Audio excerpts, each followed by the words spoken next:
మసూదన్ రెడ్డి గారు. అధ్యక్ష ధన్యవాదాలు. స్టేట్మెంట్ కు చర్చ లేదు. ఈరోజు కేటీఆర్ గారు ధరణి పోర్టల్ పై ఉదయం నుంచి పెద్ద ఎత్తున చర్చ జరుగుతూ ఉంది.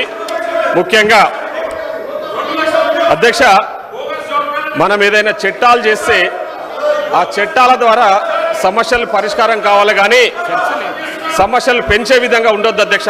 కానీ ఈరోజు వాళ్ళు చేసే చట్టాల వల్ల సమస్యలు పెరిగిపోయి దాదాపు 20 లక్షల పట్టా భూమి ఈరోజు ప్రొహిబిటెడ్ లిస్ట్లోకి వెళ్ళిపోయింది అధ్యక్ష. దానికి ప్రధాన కారణం ఈరోజు ధరణి పోర్టల్ను ప్రైవేట్ వ్యక్తులకు అప్పచెప్పడం వల్ల ఈ ల్యాండ్ రికార్డ్స్ అప్డేషన్లో ఏదైతే గవర్నమెంట్ ల్యాండ్ ఒక సర్వే నెంబర్ల ఒక 10 ఎకరాలు ఉంటే అందులో ఒక ½ ఎకర్ గవర్నమెంట్ ల్యాండ్ ఉంటే ½ ఎకరే ప్రొహిబిటెడ్లో పెట్టకుండా మొత్తం ఆ 10 ఎకరాలు మొత్తం కూడా గవర్నమెంట్ ల్యాండ్ కింద చూపెట్టడం వల్ల మొత్తం దాదాపు 20 లక్షల ఎకరాలు ఈరోజు ప్రొహిబిటెడ్ లిస్ట్ కింద ఉంది అధ్యక్ష. దానివల్ల సామాన్య ప్రజలు పెద్ద ఎత్తున సఫర్ అవుతా ఉన్నారు అధ్యక్ష. ముఖ్యంగా గతంలో ఈ కొత్త ROR చట్టం తేకముందు ఒక హైరార్కీ సిస్టమ్ ఉండే అధ్యక్ష. ఏమన్నా సమస్యలు ఈ రెవెన్యూకి సంబంధించిన సమస్యలు ఉంటే ముఖ్యంగా మొదటగా MRO దగ్గరికి పోయేవాళ్ళం. MRO దగ్గర పరిష్కారం కాకపోతే RDO దగ్గరికి పోయేవాళ్ళం. RDO దగ్గర పరిష్కారం కాకపోతే కలెక్టర్ దగ్గరికి పోయేవాళ్ళం అధ్యక్ష. కానీ వీళ్ళు తీసుకొచ్చిన ఏదైతే సమస్యాత్మక ధరణి ఉందో దానివల్ల కొత్త ROR చట్టం ప్రకారం MRO సిస్టమ్ RDO సిస్టమ్ తీసేసి ఓన్లీ కలెక్టర్ మాత్రమే ట్రిబ్యునల్ కలెక్టర్కి అవకాశం ఇవ్వడం వల్ల సమస్యలు పెరిగిపోయిన అధ్యక్ష. ఆ ట్రిబ్యునల్స్ ఏర్పాటు చేయడం వల్ల సామాన్య ప్రజలు పెద్ద ఎత్తున ఇబ్బందులు పడుతూ వాళ్ళ సమస్యలు పరిష్కారం కాకపోను సమస్యలు ఇంకా అధికంగా పెరిగిపోయిన అధ్యక్ష.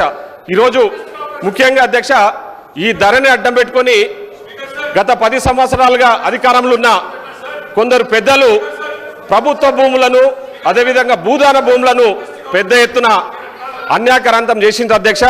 ముఖ్యంగా ఈ ధరణి పోర్టల్ని అడ్డం పెట్టుకొని వాళ్ళకు సంబంధించిన వ్యక్తుల పేర్ల మీద నామోదు చేయించుకొని ఎక్కడ ఎంక్వైరీ లేకుండా without conducting any proper enquiry సింపుల్గా గవర్నమెంట్ ల్యాండ్స్ను భూదాన ల్యాండ్స్ను వాళ్ళు సొంతంగా కబ్జాలకు పాల్పడ్డారు అధ్యక్ష.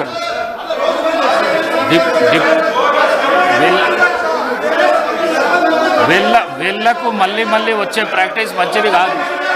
నేను చెప్తా, డిప్టీ సీఎం గారు కౌన్సిల్కి వెళ్ళి రాగానే మళ్ళీ మీకు అవకాశం ఇస్తా. డిప్టీ సీఎం గారు కౌన్సిల్కి వెళ్ళి వస్తున్నారు, అంతలో ఏ చర్చ అయినాక వస్తారు, నేను ఇస్తా అధ్యక్ష. వాళ్ళకు దాంట్లో ఆ బుక్ లో కూడా rule position shall not be questioned అని చాలా స్పష్టంగా ఉంటే అన్ని తెలిసి కూడా ప్రతి దానికి రాజకీయం చేయడమే లక్ష్యంగా పెట్టుకొని ఈరోజు ప్రజా సమస్యలపై ఇంత ఇంపార్టెంట్ అయిన రెవెన్యూ సబ్జెక్ట్ మీద మాట్లాడుతూ ఉంటే ప్రతిపక్ష సభ్యులు ప్రతి విషయానికి అడ్డం పడుతూ అప్రజాస్వామికంగా వ్యవహరిస్తూ ఉన్నారు అధ్యక్ష. ఇది చాలా అన్యాయం అధ్యక్ష. ముఖ్యంగా ఈరోజు ధరణి వల్ల ఈరోజు MRO ఆఫీస్ కానీ MRO ఆఫీస్ చుట్టూ RDO ఆఫీసుల చుట్టూ కలెక్టర్ చుట్టూ లక్షల మంది రాష్ట్ర వ్యాప్తంగా సఫర్ అవుతూ ఉన్నారు అధ్యక్ష. ముఖ్యంగా ఈరోజు చాలామంది రైతులు వాళ్ళ ల్యాండు ఏదైతే వాళ్ళకు రావాల్సిన వాళ్ళకు దక్కాల్సిన ల్యాండు రికార్డులలో కరెక్ట్ లేకపోవడం వల్ల వాళ్ళకు ఉండాల్సిన ఎక్స్టెంట్ కరెక్ట్ లేకపోవడం వల్ల చాలా ఇబ్బందులకు గురవుతా ఉన్నారు అధ్యక్ష. ముఖ్యంగా ఈరోజు మాట్లాడడానికి అవకాశం ఇస్తా.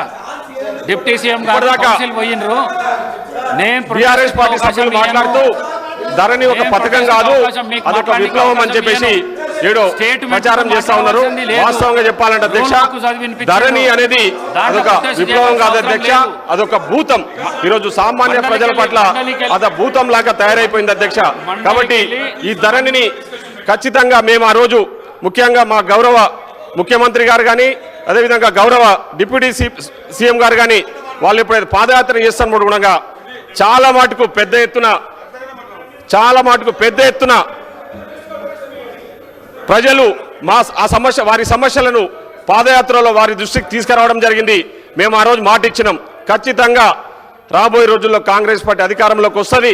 వచ్చిన వెంబడే ఈ ధరణి పోర్టల్ను తప్పకుండా ప్రక్షాళన చేసి సమస్యలు పరిష్కారం చేసి మీకు మళ్ళీ ఒక మంచి చట్టాన్ని తీసుకొస్తామని చెప్పేసి ఆ రోజు చెప్పడం జరిగింది అధ్యక్ష. చెప్పిన విధంగానే ఈరోజు ధరణిపై ఒక స్పెసిఫిక్గా ఒక కమిటీ వేసి ఆ కమిటీలో మంత్రులను ఎక్స్పర్ట్స్ను అందరి కూడా రెవెన్యూ యాక్ట్కి సంబంధించిన ఎక్స్పర్ట్స్ను అందులో మెంబర్స్గా పెట్టి దాన్ని ప్రక్షాళన చేయడం దిశగా మేము ముందుకు వెళ్తా ఉన్నాం అధ్యక్ష. మా ప్రభుత్వం ఆ విధంగా ప్రయత్నం చేస్తూ ఉంది అధ్యక్ష. ముఖ్యంగా ఈరోజు ధరణి వల్ల